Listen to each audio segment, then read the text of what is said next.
兄弟姊妹，新年恭喜！新的一年开始，上帝要赐予咱平安过好年，上主赐大福。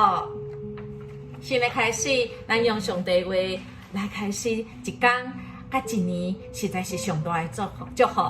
特别今仔日，咱要来看雅歌书1章到2章7节。雅歌书是所罗门所写的。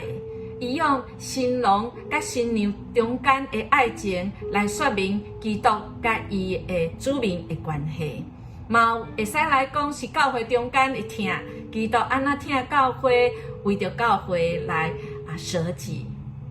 兄弟姊妹，我唔知你甲谁的关系真好，好到什么程度？恁中间的好，是不是有当时嘛会变无好？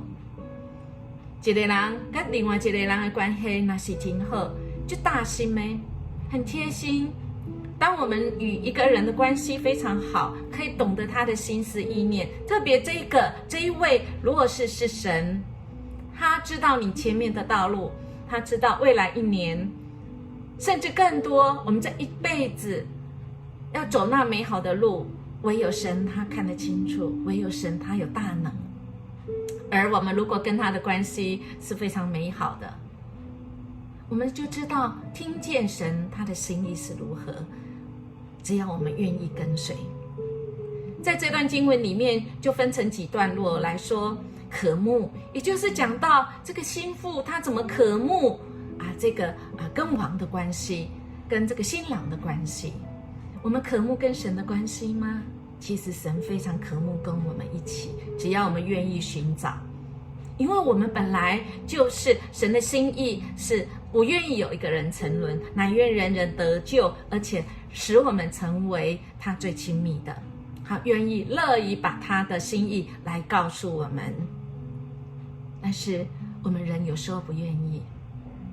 爱我们的主，他却愿意来等。在这个经文的2章7节是很关键的一节，因为雅歌书它出现了3次，就是他每一次在一个很大的段落的结束，他都会这样讲。